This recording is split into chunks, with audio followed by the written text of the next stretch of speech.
Sup peeps, and welcome to my reaction to I Want Nagatoro to Bully Me from Giguk or Gant. I was just going to watch this video on my off time because Nagatoro is a manga that I am currently reading. I'm only 15 chapters in, but I am absolutely loving it. It seems mean-spirited to begin with, but as it goes further on and on, like Nagatoro, like she softens up a bit. I'm not going to spoil it, but she doesn't soften up, but I don't know how to describe it, but some of the interactions are quite sweet and cute, even though like it's, starts off very mean-spirited. Anyways, I was just going to watch this, got something in my eye, on my off time, but I thought, because I'm reading the manga right now, why not do a reaction to this video? Before I get into it, if you enjoy this video, please feel free to subscribe. If you like the video, smash that thumbs up. If you dislike it, smash that thumbs down. But if you dislike it, drop a comment down below and tell me why. I want to improve. Give me constructive criticism. I've got a GoFundMe, the link will be in the description down below. If you could please donate, any little would help me grow this channel exponentially. With that being said, I've seen a little bit of this video so far, but not all of it. I was watching it and I just thought, you know what? Because I'm reading this manga right now, and I want to take my channel in more of an anime, weeb, manga kind of direction, as well as doing my Let's Play. But my Let's Play is like Pokemon, and Pokemon is very weeb in the first place. But anyways, without further ado, let's get into this. This video is sponsored by Raycon. You know what sucks? Bullying. Childhood and adolescence can be hard enough as it is, and no one deserves other shithead kids making their life even harder than it is. I was bullied. I was bullied from age of 5, year 1 onwards. God forbid, being called Grant. Being in fights every single day. According to Like physical fights, as well as being let me just bullying in America. Bullying affects all youths, and its effects can be felt till adulthood. Because you know what? That shit stays with you. It's an awful experience, and no kid ever deserves to be bullied. So, yeah, with that in mind, and I ended up being homeschooled. Who the fuck actually wants to be Quick story. I actually got pulled out of secondary school in year 7 to be homeschooled. I didn't really do any homeschooling. I just spent all my time on the computer, reading manga, watching anime, playing games, making anime music videos. Like that's when I first started making my AMVs and stuff on here. But yeah, my grandparents pulled me out in year 7 because of the amount of bullying I was getting and being in fights every single day. I got expelled from 2 schools because I was fighting back against the bullies, but they never saw the bullies doing anything, so therefore I got expelled for fighting, even though I was just defending myself. So, yeah, with that being said, let's get into this. And that's one of the reasons why I wasn't sure if I'd like Nagatoro, like, just because of my history of being bullied. But it's brilliant. And one of the main things I love about it, and Garton will get into this because I did see a little bit in, and he does talk about the facial expressions and some of the artwork and the facial expressions that the mangaka can get across in this manga are top notch, absolutely top notch expressions, like chef's kiss masterpiece. Anyways, let's get into this. Don't Toy With Me Nagatoro is one of the most popular anime this season. If you've been hanging around the Weeb space recently, you've probably seen this face floating around. Perhaps you've seen it as a screenshot while scrolling down on your timeline or near the top anime being watched right. You've seen it as someone's profile picture. I did at some point. It's not already your profile picture. I feel like Nagatoro is that That's one not show how where I... people seem to have more of an opinion about the people watching Nagatoro. 1 second, I'll be back on camera in a second. I'm going to get my blinds open. I'm going to turn my light on to see if I can get a bit better lighting going on. That's made no difference at all.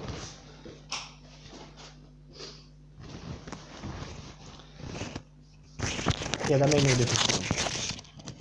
Normally, I've got my camera in a different position, well, my phone in a different position, but it's currently on charge, and My charge wire only reaches so far. So, yeah, bear with it. Then Nagatoro itself. In between her face being the topical waifu profile picture of the month, and people losing their minds at one of the subtitles using some word that conveyed Nagatoro's feeling of mistrust. I still haven't played Among Us. Something. I still have not played Among Us at all. This show is the equivalent of being that guy who turns up at an anime convention wearing an ahegao hoodie, using words like poggers in a normal sentence, like that's a socially acceptable thing people do in a functioning society. But why are so many people getting so riled up about Nagatoro this season, and what is it about the girls teasing a flustered classmate that seems to be becoming the trend nowadays? Are those of us watching this doing so just because they have some masochism complex where they want some anime girl to step on them and call them trash?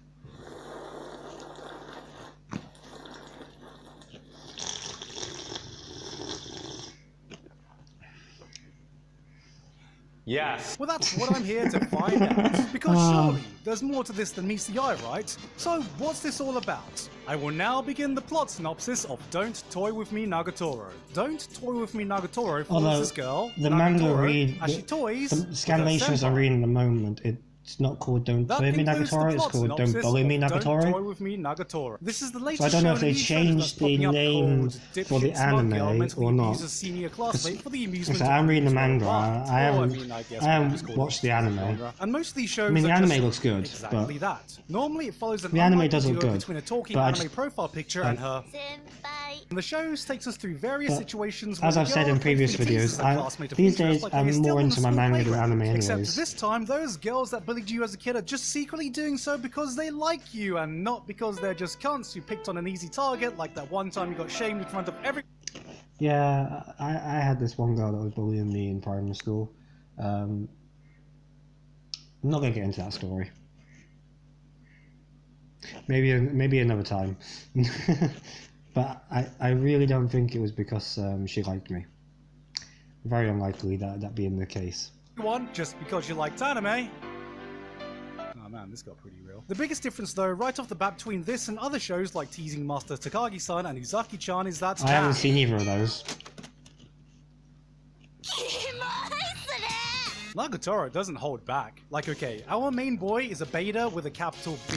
The man has a spine of a fucking jellyfish, and Nagatoro isn't afraid to remind him of that one bit. In episode 1, she bullies him, insults him, makes him cry. This ain't just your average teasing. This is full-on mind break, CIA interrogation, psychological warfare. And this is why I wasn't sure if I'd like it. I was honestly taken aback at how hard she went initially. There wasn't after the first few seasons, after the first few chapters, it does start to get better. That I actually think I physically took cringe damage. Thankfully, that was just episode 1 though, and as the series goes on, it transitions to something far less mean-spirited and more just playful teasing. But this start certainly doesn't help to diminish the image people have of this show and the people who watch it. See, there's just something about the setup and dynamics of the main leads that makes it feel like everyone knows who this series is targeted towards and what the main appeal is. And that was definitely evident when I've read ahead in the manga, because I see this art, I see the premise, and I see these beautifully smug faces that perfectly catch the eye,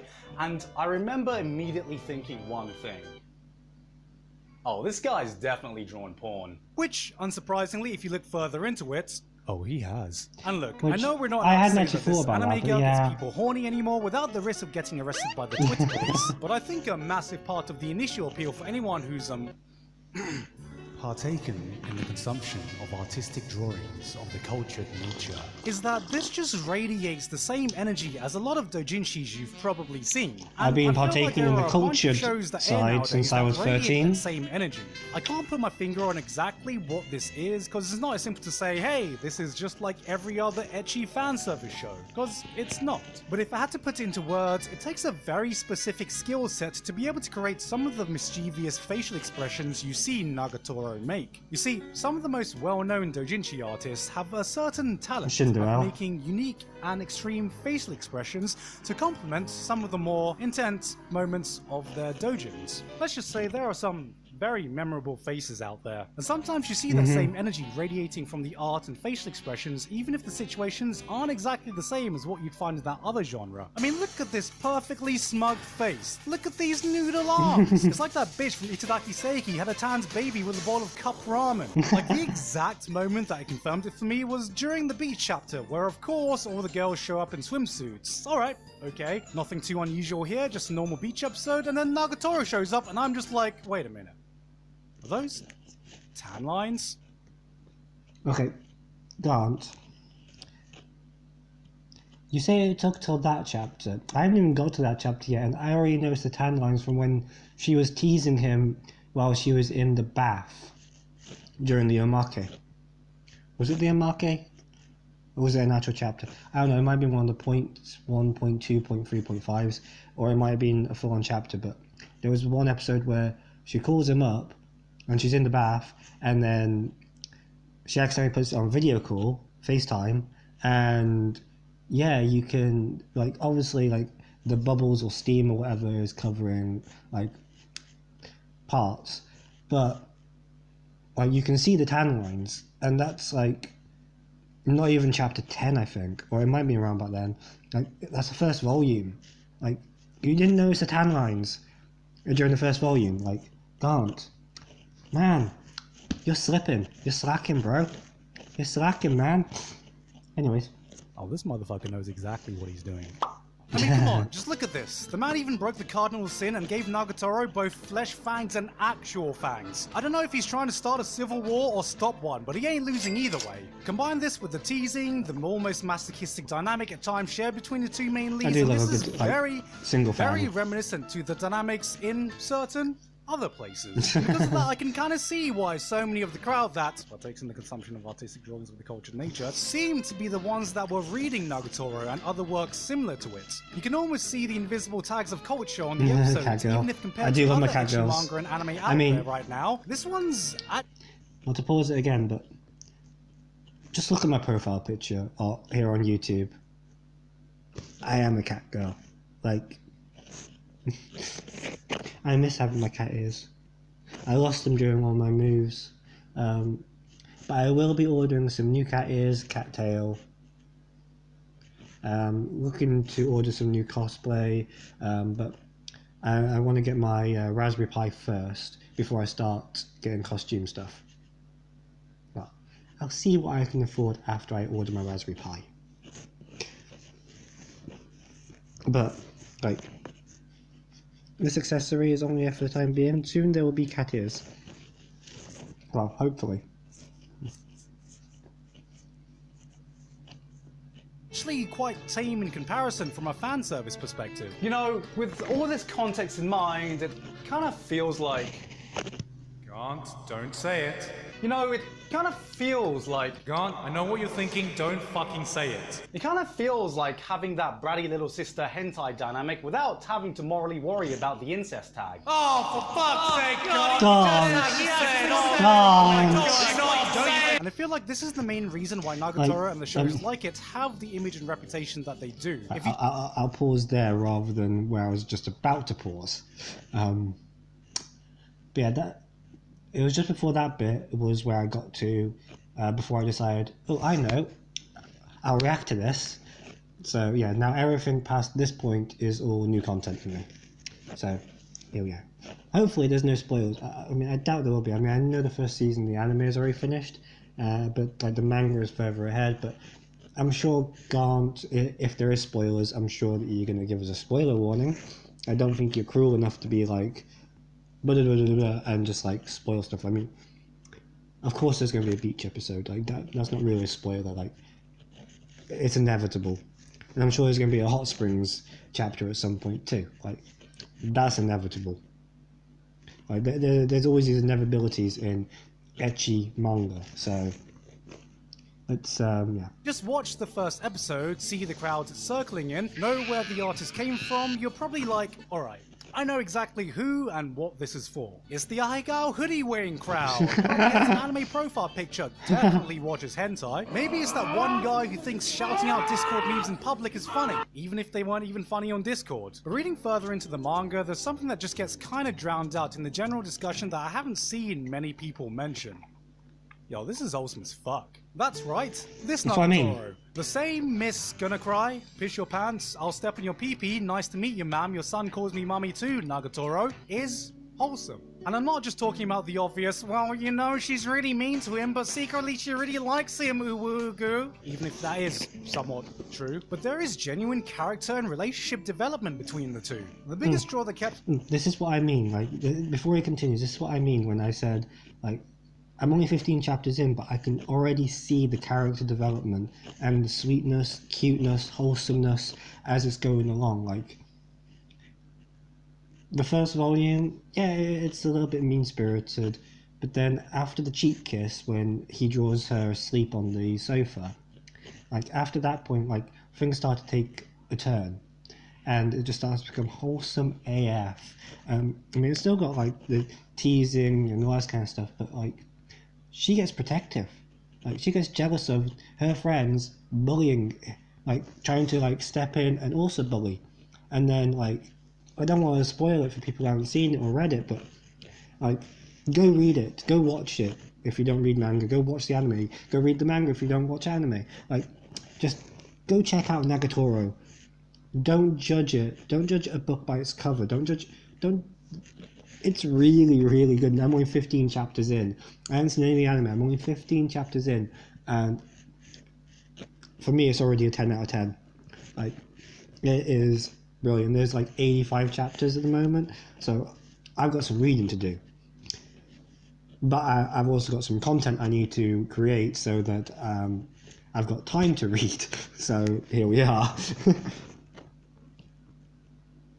Me watching the next episode that kept me reading the next chapter of the manga wasn't to see what culture tag we'd be adding next, but because in between the teasing and bullying, out of nowhere the show would just slap this really heartwarming moment you weren't expecting that would just make you go, God damn. Yeah, that was adorable as fuck. And also, exactly. Since it starts off being a very episodic virgin bullying of the week kind of show, I was honestly surprised when the manga started to introduce story arcs with an actual reoccurring plot, which is when I actually started to get properly hooked into the manga. Recently, we've even been finding out a bit more about Nagatoro, and while it's no dramatic dark backstory, what it does do is give opportunities for our main boy Senpai. Wait, what the fuck is his actual name? I don't know, it hasn't actually been revealed yet, I swear. Are you fucking kidding me? He's just senpai. What it does do is give opportunities for our main boy to affect Nagatoro and vice versa. Honestly, my favorite parts of the manga is seeing how the both of them slowly change each other in a positive way. I had a feeling that she was a martial artist just from like when she did that pose in the very first chapter. Social situations, but his talents as well. And despite what she may appear like on the surface, the same happens for Nagatoro. Seeing the both of them playing off one another and motivating each other to change for the better might not be the most original thing I've ever seen, but goddamn if it isn't wholesome as hell. I was surprised so a that little bit genuine spoilery, but was happening in front of me that before I knew it, I was invested. I don't know, there's just something about an unlikely duo helping one another and possibly developing feelings for each other that I just have a soft spot for, okay? Look, I love me some straightforward romantic wholesomeness like Horimiya, but sometimes I just need a little bit of that tension. You gotta tickle the balls just a little bit. I need a little bit of that spice, like with... Nope. I'm just not gonna go there anymore. Unfortunately, pair a beta male afraid of his own shadow with a smug tsundere who doesn't know how to come to terms with her own feelings, and what this means is, of course, that it takes fucking forever for any meaningful development to happen within their relationship. Normally, I'm against anime relationships that progress at a slower pace than Hawking radiation, but you know what? I'm here for it. I get it. I'll just live off that high of seeing that one blushing wholesome moment in between months of getting blue balls just, oh God, please just don't be teasing my heart and please give them a happy ending. You know, I think I finally get the teasing genre. These anime are basically just like edging, but for the soul. What? God. In conclusion, despite how the series starts off, Nagatoro is a genuinely wholesome story about two unlikely characters affecting each other for the better. Yes, it may at first remind you of a lot of doujins you've seen, and it may have some fan-servicey elements, but this isn't nearly as horny as I thought it was going to be. And the further I got, the more I just wanted to see the two of them be happy. I started for the smug, but I stayed for the smile. So yes, I like Nagatoro.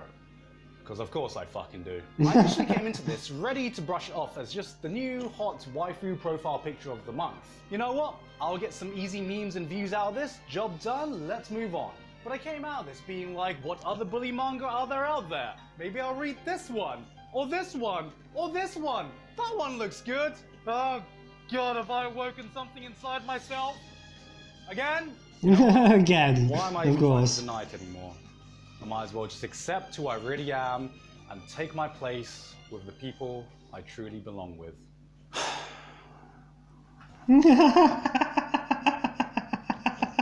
Oh no. Hoggers. Hey guys, hope you enjoyed that video. Well, yeah, no, he managed to explain it quite well, and there's a little bit of spoiler in there, because obviously I'm only 15 chapters in.